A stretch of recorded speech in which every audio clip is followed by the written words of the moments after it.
આધારિત વસ્તી ગણતરી મામલે કેન્દ્રએ સુપ્રીમ કોર્ટમાં પોતાનું વલણ સ્પષ્ટ રાખ્યું. કહ્યું, કેન્દ્ર ઓબીસી જાતિઓની ગણતરી નહીં કરાવે. આ જ મુદ્દા પર વાતચીત કરવા માટે આપણી સાથે ગેસ્ટ પેનલમાં સ્ટુડિયોમાંથી દિલીપભાઈ ગોહિલ રાજકીય વિશ્લેષક છે, તો સાથે જ જયેશભાઈ શાહ રાજકીય વિશ્લેષક ઉપસ્થિત છે. જયેશભાઈ, દિલીપભાઈ, આ બંનેનું સ્વાગત. દિલીપભાઈ, શરૂઆત આપનાથી. દિલીપભાઈ, આ કાસ્ટ સેન્સનો વિવાદ છે શું? રાજકીય વિવાદ છે, એક જ લાઈનનો જવાબ છે. આ એક રાજકીય વિવાદ છે. કરવા માટેની માંગણી બી રાજકીય છે, ન કરવા માટેની માંગણી પણ રાજકીય છે. પણ એ આ મુદ્દો માત્ર રાજકીય બી નથી, સામાજિક પણ છે.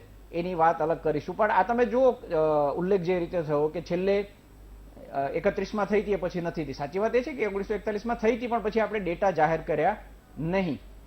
2011માં પણ થઈ, પણ એના બી ડેટા જાહેર કર્યા નથી અને વચ્ચેના વર્ષોમાં કરવામાં આવી નહોતી. એ વખતે જયારે આઝાદી મળવાની તૈયારી હતી અને એવું લાગતું હતું કે આપણે આપણું બંધારણ ઘડવાનું છે, ત્યારે બંધારણના ઘડવૈયામાં બધા વર્ગના લોકો હતા અને એ બધા બહુ સમજદાર હતા. અને સરદાર પટેલે ત્યારે કહેલું કે આ જો જાતિ આધારિત વસ્તી ગણતરી આપણે કરીશું તો વર્ગ વિગ્રહ જેવું થશે, જ્ઞાતિના ભેદભાવ વધશે. એ બહુ સારી ભાવનાથી એમણે કહેલું. પણ તમે વિચારો, આજે 80 વર્ષે આપણે એ જ વસ્તુ પર આવીને ઉભા છીએ કે આજે બી જ્ઞાતિ આધારે જ વાતચીત થાય છે અને એ જ્ઞાતિ આધારે જ આખી વસ્તુ ચાલે છે અને ખાસ કરીને રાજકારણ જ્ઞાતિ આધારે ચાલે છે. એટલા માટે છેલ્લે બધાને યાદ હશે કે બિહારમાંથી બધા જ પક્ષનું પ્રતિનિધિ મંડળ વડાપ્રધાનને મળ્યું હતું અને કહ્યું હતું કે તમે આ વખતે હવે બધી જ જ્ઞાતિઓને અને મુખ્યત્વે ઓબીસી, કારણ કે એસસી એસટીની તો થાય જ છે, ધર્મ આધારિત થાય છે, તો ઓબીસી અને બાકીની નથી થતી, એની તમે કરો. ત્યારે એવો જવાબ આપ્યો હતો કે વિચારીશું. પણ હવે સુપ્રીમ કોર્ટમાં સોગંદનામું થઈ ગયું છે એટલે સ્પષ્ટપણે કહ્યું છે કે સરકાર કરવા માંગતી નથી. એટલે જે માગણી કરી હતી બિહારના બધાય પક્ષોએ, એમાં પણ રાજકારણ હતું. હવે એમાં બી ભાજપના એક પ્રતિનિધિ હતા. એટલે હવે આમ તો ભાજપના જ એક બિહારના નેતાએ તો માગણી કરી હતી. એટલે માગણી કરનારામાં બધાનું પોલિટિક્સ હતું, કારણ કે ઓબીસી પોલિટિક્સ છે. હવે ફરીથી મંડળ 2 રૂપે આકાર રહ્યું છે અને અત્યારે ભાજપે ના પાડી છે. એની પાછળ પણ રાજકારણ છે. ભાજપ છે એ કરવા, ભાજપની પોતાની બિન અનામત વર્ગની બ્રાહ્મણ બનિયા ઠાકોરની સોલિડ વોટ બેંક થઈ છે. એ લોકો ઓબીસીને કોઈ પણ રીતે પ્રોત્સાહન આપે છે એવી છાપ પાડવા નથી માંગતા. એટલે એની પાછળ પણ ભાજપની વોટ બેંક છે.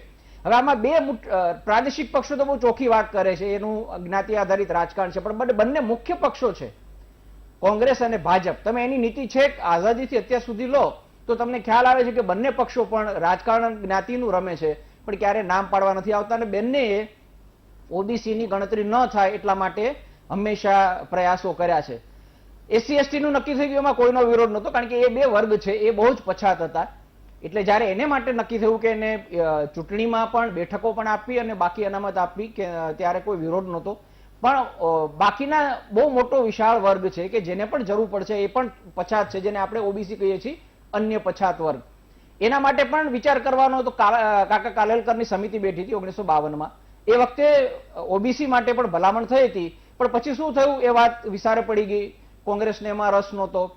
77માં મંડળ કમિશન આવ્યું, એ વખતે બી ચર્ચા થઈ. એ વખતે જનતા મોરચો, તો જનતા મોરચાના નેતાઓને બી કઈ બહુ રસ પડ્યો નહીં. ઇન્દિરા ગાંધી આવ્યા ફરીથી, એમણે પણ મંડળ કમિશનમાં રસ ન લીધો. છેક 89માં વીપીસિંહે મંડળ કમિશનનો અમલ કર્યો, પછી ઓબીસીનું રાજકારણ શરૂ થયું. એટલે આટલા વર્ષ સુધી ઓબીસીને અનામત મળી નહોતી. હવે પછી આ મીનવાઇલ આપણે વાત કરીએ છીએ ગણતરીની, જ્ઞાતિઓની. 2010માં બધા જ પક્ષોએ વળી સંસદમાં કહ્યું કે ના આપણે કરી નાખીએ, હા પણ પાડી. પણ જયારે કરવાની વાત આવી ત્યારે ન થયું. એ વખતે કોંગ્રેસની સરકાર હતી, ચિદમ્બરમ અને મને લાગે છે પ્રણવ મુખર્જી હતા અને બાકીના પ્રધાનોનું એક ગ્રુપ બન્યું હતું. એ લોકોએ કહ્યું કે આપણે અત્યારે વસ્તી ગણતરી સાથે ઓબીસી જ્ઞાતિઓને નથી લેવી, આપણે અલગથી કરીશું અને રાજ્ય સરકારોને કામ સોંપીશું. એટલે રાજ્ય સરકારોને કામ સોંપ્યું. એને કારણે શું થયું, આજે જે રજૂઆત કરી કેન્દ્રે કે એમાં બહુ વિસંગતિ છે, એ વિસંગતિને કારણે અમે 2011ના આંકડા આપવા માંગતા નથી. એટલે 1941માં થઈ, પણ સરદાર પટેલે કહ્યું કે આનાથી ભેદભાવ વધશે એટલે આપણે એને આંકડા જાહેર નથી કરવા. એટલે વાત પતી ગઈ. 2011માં રાજ્ય સરકારોએ કરી, પણ હવે સરકાર આંકડા જાહેર કરવા નથી માંગતી કે વિસંગતતા છે, એને એ વાત પણ પતી ગઈ. હવે 2022માં એટલે 21માં કરવાનું છે, હવે ના પાડી દીધી છે, એટલે થતું નથી. એટલે આની પાછળના સામાજિક અને બીજા કારણોની આપણે ચર્ચા કરીશું. પછી આપણી પાસે જયેશભાઈ છે, એનો બી આપણે મત જાણી લઈએ. પણ આખી વાતનો સાર એ છે કે માગણી કરનારા પણ રાજકારણ કરી રહ્યા છે અને આજે વિરોધ કર્યો છે. આજે ભાજપની સરકારે વિરોધ કર્યો છે અને વાજપેયીની સરકાર આવી વચ્ચે એ બી કહી દઉં, એ વખતે પણ તૈયારી હતી કે આપણે કરીએ, કારણ કે દેવેગૌડાએ નક્કી કર્યું હતું, દેવેગૌડા સરકારે, કે આપણે કરવી જોઈએ. એટલે 2001માં પણ કરવાની હતી, ત્યારે અડવાણીએ ના પાડી દીધી કે કરવાની નથી. એટલે ભાજપે ના પાડી છે, કોંગ્રેસની સરકાર હતી એણે પણ ના પાડી છે. ઓબીસી ના ગણતરી કોઈ મોટા પક્ષો નથી કરવી, પ્રાદેશિક પક્ષોને એમાં રસ છે, કારણ કે રાજકારણ છે. બિલકુલ જયેશભાઈ, સરકારે કોર્ટમાં જે સોગંદનામું આપ્યું છે અને સરકારે જે એની પાછળના તર્ક આપ્યા છે, શું એ યોગ્ય છે?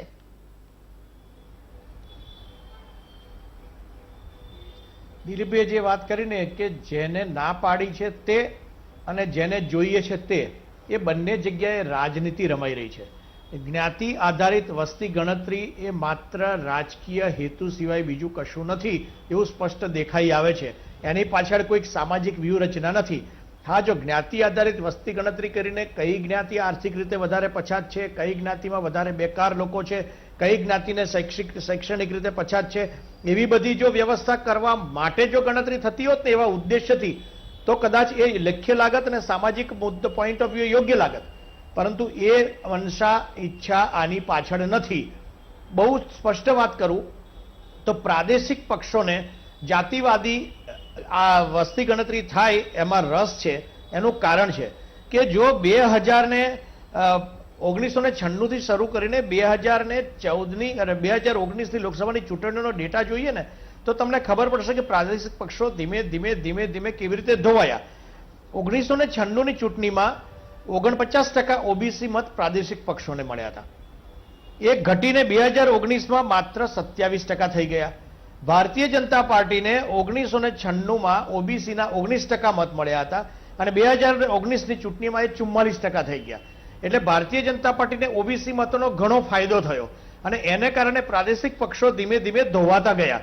એટલે પ્રાદેશિક પક્ષોને એમનું પોતાનું રાજકારણ ચાલુ રાખવું હોય, પોતાના સ્ટેટમાં એમનું પ્રભુત્વ ચાલુ રાખવું હોય તો ઓબીસીની જ્ઞાતિ આધારિત વસ્તી ગણતરી એમના માટે બહુ મોટું હથિયાર સાબિત થાય એવું છે. અને ભારતીય જનતા પાર્ટીની બહુ જ લાંબી દીર્ઘ વ્યૂહરચના છે.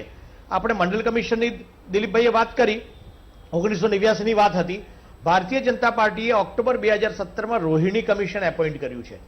હવે જે રોહિણી કમિશન જે એપોઇન્ટ થયું છે ને એ એક બહુ સોચી સમજી લાંબી વ્યૂહરચના આધારિત રોહિણી કમિશન એપોઇન્ટ થયું છે. રોહિણી કમિશન એપોઇન્ટ થયું પછી રોહિણી કમિશને ઓબીસીની કેટલીક જ્ઞાતિઓ જે કેન્દ્રના લિસ્ટમાં 2633 જ્ઞાતિઓ છે, એ જ્ઞાતિઓમાં 2010 થી 2015ની વચ્ચે સરકારી નોકરીઓમાં, એટલે કેન્દ્ર સરકારની નોકરીઓમાં અને કેન્દ્ર સરકારની દ્વારા ચાલતી central university, IIT, IIM, colleges એ બધું છે, એમાં ઓબીસી આધારિત જે બેઠકોનો લાભ લીધો એમાં કઈ કઈ જ્ઞાતિઓ હતી એના ઉપર એક આખો ડિટેલ સર્વે કર્યો. હું એ સર્વેનો એક ભાગ રહી ચૂક્યો છું, એટલે એના કેટલાક ડેટા, આમ તો ડેટા પબ્લિશ થયા નથી પણ કેટલાક ડેટાની જો વાત કરીએ આપણે એમાં તો 2010 થી 2015 દરમિયાન કેન્દ્ર સરકારમાં 1.3 લાખ ઓબીસીને નોકરી આપવામાં આવી. 1.3 લાખ ઓબીસીને જે નોકરી આપવામાં આવી એમાંથી જે અનામત જેને ફાયદો મળ્યો એમાં 97% અનામત જેને મળી એવી માત્ર 10 ઓબીસી જ્ઞાતિઓ હતી. મતલબ 10 જ્ઞાતિ 2633 માંથી 10 જ્ઞાતિઓએ 97% અનામત બેઠકો પર 1.30 એટલે 1.3 લાખ બેઠકોમાં મેળવી અને 2.68% બેઠકો જે છે એમાં 983 જ્ઞાતિઓ હતી ઓબીસીની. હવે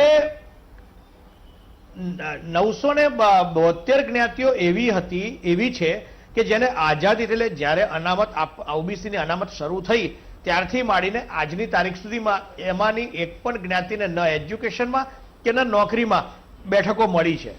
એટલે રોહિણી કમિશનના પહેલા national commission on backward class દ્વારા 2015માં એક ભલામણ કરવામાં આવી હતી કે ઓબીસીમાં 3 કેટેગરી કરી દેવામાં આવે: અત્યંત પછાત વર્ગ, અધિક પછાત વર્ગ અને પછાત વર્ગ. એટલે એમાં એવું નક્કી કર્યું કે જે જ્ઞાતિઓ બહુ અત્યંત પ્રભાવશાળી છે એ જ્ઞાતિઓને અનામત ઓછી કરો. એટલે એમાં રોહિણી કમિશનનું એવું કેવું હતું કે ઓબીસીની જે 27% અનામત છે એમાંથી 4 કેટેગરી કરી દો, સબ કેટેગરાઇઝેશન ઓબીસીની કરી દો. એટલે એ જે સબ કેટેગરાઇઝેશન કરો ને એમાં સબ કેટેગરી 3 અને કેટેગરી 4માં લગભગ 20% આપવાની કેટેગરી 1 અને કેટેગરી 2 માં માત્ર 7% આપવાની. એટલે શું છે કે જે પ્રતિભાવંત જ્ઞાતિઓ ઓબીસીમાં જે છે, કે જે પ્રતિભાશાળી જ્ઞાતિઓ છે, જે સમૃદ્ધ છે, જે અનામતના લાભ લે છે શિક્ષણમાં, નોકરીમાં, બધે અને સ્કીમમાં, એ જ્ઞાતિઓમાં 7% અને જે જ્ઞાતિઓને આજ સુધી લાભ નથી મળ્યા એવી જ્ઞાતિઓને 20% અનામત કરવી, એવું એક સબ કેટેગરાઇઝની વાત થઈ. એટલે જે અત્યારે જ્ઞાતિ આધારિત વસ્તી ગણતરીની જે કેન્દ્ર સરકારે ના પાડી છે ને, એની પાછળ બહુ જ લાંબી વ્યૂહરચના છે અને એ વ્યૂહરચનામાં અંતે એડવાન્ટેજ ભાજપ થશે એવું દેખાઈ રહ્યું છે. બિલકુલ. દિલીપભાઈ, સરકારે જે સુપ્રીમ કોર્ટમાં કહ્યું છે કે આ વસ્તી ગણતરી, ઓબીસી જાતિ આધારિત વસ્તી ગણતરી મુશ્કેલ કામ છે, શું ખરેખર મુશ્કેલ કામ છે કે પછી આ કોઈ રાજકીય સ્ટન્ટ છે? થવી જોઈએ ખરી ગણતરી? જરાય મુશ્કેલ કામ નથી. એક જ કોલમ ઉમેરવાની છે. બહુ બધું પૂછીએ જ છીએ આપણે. મકાન છે, શિક્ષણ કેટલું છે, ઘરમાં ઘર વખરી શું છે, બહુ બધું પૂછવામાં આવે છે. એમાં ખાલી જ્ઞાતિની એક કોલમ ઉમેરવા છે. બિલકુલ અઘરું નથી, પણ કરવી નથી. એની પાછળનું બહુ રાજકારણ છે અને જયેશભાઈ બહુ સારા આંકડા આપ્યા. મૂળ વાત ત્યાં જ આવીને અટકી છે કે અમુક જ્ઞાતિઓને જ વધારે લાભ મળે છે. ઓબીસીમાં પણ એલિટ ક્લાસ આખો ઉભો થયો છે. હવે બીજું એ થયું છે કે અને બીજા જે આંકડા આપ્યા જયેશભાઈ, એ વધારે ધ્યાન ખેંચનારા છે કે કઈ રીતે ઓબીસીના મતો ભાજપ તરફ વળ્યા. એના માટે શું કરવા? એના માટે હિન્દુત્વ ચલાવવામાં આવ્યું. મંડળની સામે કમંડ જે આપણે કહીએ છીએ એ જ આ છે. એવી રીતે રાજકારણ કરવામાં આવ્યું કે ઓબીસીની એક કે બે જ્ઞાતિઓને ટાર્ગેટ કરવાની, એને વિલન બનાવવાની અને બાકીની નાની નાની ઓબીસી જ્ઞાતિના મતો લેવાના.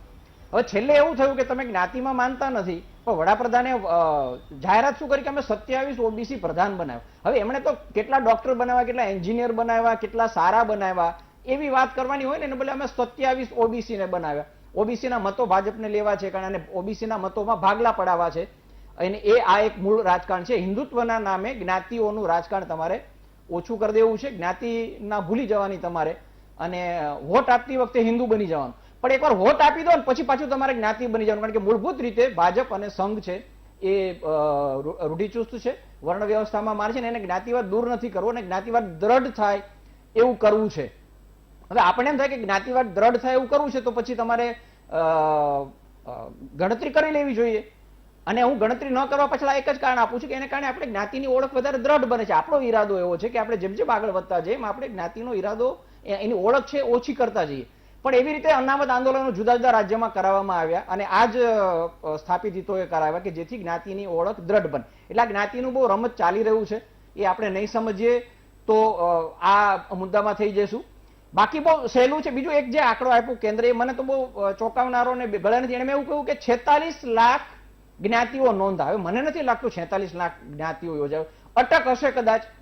અટક નામ બી પેલા સ્પેલિંગના ફેરને કારણે અટકો બદલી ગઈ હશે. સ્પેલિંગ ફેર હોય એટલે નવી જ્ઞાતિ છે, તો પણ 46 લાખ ન થાય. એટલે મને કંઈક આંકડો ગળે નથી બેસતો કે 4.6 મિલિયન જ્ઞાતિઓ નોંધાય. ગોત્ર બી નોંધાવી દો, અટક બી નોંધાવી દો, પેટા પેટા પેટા ગોળ બધું નોંધાવો તો બી 46 લાખ ન થાય. બીજો એક જે અંદાજ છે એટલે કદાચ વધારે સાચો કે 4,000 કરતા થોડીક વધારે જ્ઞાતિઓ આવી છે. મૂળભૂત રીતે 2600 નો જે આંકડો જયેશભાઈ આપ્યો એ, અને એમાં થોડીક લંબાવો રાજ્યની યાદી અને કેન્દ્ર શાસિતની, તો 3,000 જ્ઞાતિઓ ઓબીસીમાં છે. એ કદાચ વધીને 4 થઈ, કારણ કે પેટા જ્ઞાતિ નોંધાવી છે. એટલે આમાં કોઈ મુશ્કેલી નથી. મૂળ વાત છે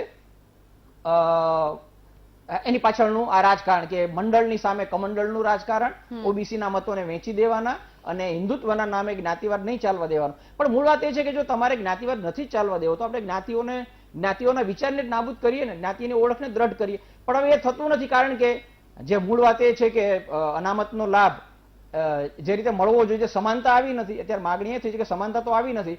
આજે જ્યુડિશરીમાં જુઓ, યુનિવર્સિટીમાં જુઓ, ટોચના કક્ષાએ જુઓ, સચિવાલયમાં જુઓ, કોઈ જગ્યાએ એક સમાન પ્રતિનિધિત્વ આપ્યું નથી. આર્થિક રીતે પણ પ્રતિનિધિત્વ આપ્યું નથી. આ બહુ એટલો કોમ્પ્લેક્સ મામલો થઈ ગયો છે આખરો કે આપણે સમજવા બેસીએ ને તો સમજવું બહુ મુશ્કેલ બી બને છે. આંકડા આપણી પાસે અપૂરતા છે અને આખી વાતમાં રાજકારણ આવી જાય છે. એટલી જ આ વાતનો સાર છે. ખાલી એક છેલ્લું વાક્ય કહી દઉં કે પેલી જે વાત છે ને કે જેની સંખ્યા એટલી ભાગીદારી, એ બરાબર નથી. કારણ કે એવું આપણે નથી કરવું. આપણે વસ્તી વધારો પણ ઓછો કરવા માંગીએ છીએ, આપણે જ્ઞાતિની ઓળખ બી ઓછી કરવા માંગીએ છીએ. પણ મીનવાઇલ જે લોકો પાછળ રહી ગયા છે થોડી ઘણી જ્ઞાતિઓ ઐતિહાસિક કારણસર, એ સમાન સ્તરે આવે એટલે આપણે એની ઓળખ રાખવાની છે. આ બે વચ્ચે આપણે બેલેન્સ કરવાનું છે કે આપણે ઓળખ રાખીએ બી ખરા, જેને જરૂર છે એને થોડી ઘણી આપીએ, ઓબીસી માં પણ અતિ ઓબીસી છે એને આપીએ, પણ ધીરે ધીરે સમાનતા તરફ જઈએ તો આ જ્ઞાતિની ઓળખમાંથી આપણે બહાર નીકળી શકીએ. ઠીક છે, આ ચર્ચા યથાવત રહેશે. એક બ્રેક માટે રોકાઈશું. બ્રેક બાદ પરત ફરીશું અને જાણીશું કે હમણાં જ કેમ આખરે આ વિવાદ બહાર આવ્યો અને ખાસ સરકારના આ વલણથી એવા રાજકીય પક્ષોને ફટકો પડશે જે હંમેશા ઓબીસી કાર્ડ વચ્ચે રાખીને રાજકારણ રમતા હોય છે. આ બધા જ મુદ્દાઓ પર ચર્ચા કરીશું. હાલ એક વિરામ છે. જાતિ આધારિત વસ્તી ગણતરી મામલે કેન્દ્રએ સુપ્રીમ કોર્ટમાં જે પોતાનું વલણ સ્પષ્ટ કર્યું છે એ વિશે અને દિલીપભાઈ ગોહિલ અને જયેશભાઈ શાહ આપણી સાથે ચર્ચામાં છે. જયેશભાઈ, આપના તરફ આવીએ. જયેશભાઈ, સરકારનું અત્યારનું જે વલણ છે, જે વાતો, જે મુદ્દાઓ અત્યારે સુપ્રીમમાં સરકારે રાખ્યા છે, એ વલણથી એવા કોઈ રાજકીય પક્ષોને ફટકો પડી શકે જે હંમેશા ઓબીસી કાર્ડ જ રમતા હોય છે?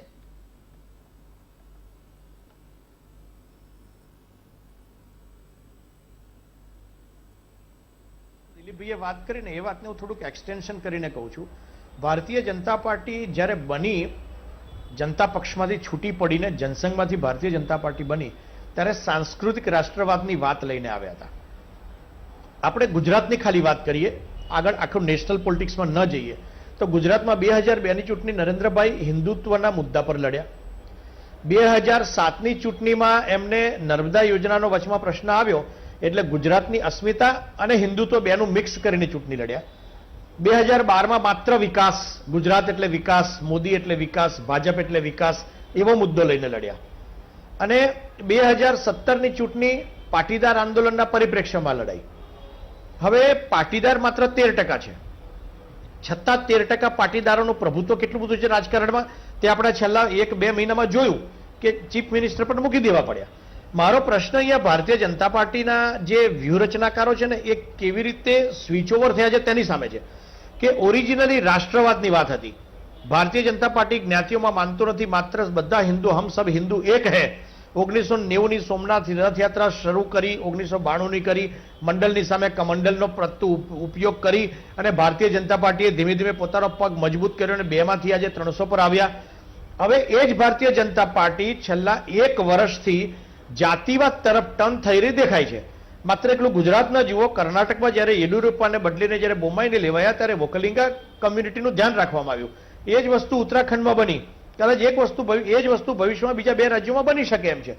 એટલે ભારતીય જનતા પાર્ટી પાસે એવી કઈ મજબૂરી આવી કે રાષ્ટ્રવાદ કે સાંસ્કૃતિક રાષ્ટ્રવાદને છોડીને જ્ઞાતિ આધારિત, જાતિવાદ આધારિત ગણતરીમાં પડવું પડ્યું.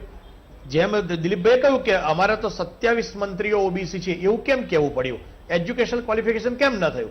એટલે આ આખી જે વ્યૂહરચના જે છે એ સ્ટ્રેટેજિકલ વ્યૂહરચના છે. અને રોહિણી કમિશનનો જે દિવસે રિપોર્ટ આવશે ને એ દિવસે જેવી રીતે મંડલ કમિશનમાં હોબાળો થયો હતો પણ મંડલ કમિશનમાં નેગેટિવિટી જનરેટ થઈ અને આખા દેશમાં બહુ જ ખતરનાક કે અંધાધૂંધી ફેલાઈ હતી, એવી રીતે કદાચ રોહિણી કમિશનનો જ્યારે રિપોર્ટ આવશે ને તો કદાચ એ રિપોર્ટનો પોઝિટિવ ઉપયોગ કરીને, એટલે જ મેં પહેલી વાર કહ્યું કે અંતે આ સુપ્રીમ કોર્ટમાં જે પિટિશન, જે એમને જવાબ આપ્યો છે કે અમે નહીં કરીએ, એની પાછળનો અલ્ટિમેટ એડવાન્ટેજ બીજેપીને છે અને નુકસાન પ્રાદેશિક પક્ષોને છે. બિલકુલ જયેશભાઈ, સમયનો અભાવ છે, ચર્ચા આપણે અટકાવવી પડશે. જયેશભાઈ અને દિલીપભાઈ, આપ બંનેનો ખૂબ ખૂબ આભાર. તો ચર્ચામાં અત્યારે બસ આટલું જ. એક બ્રેક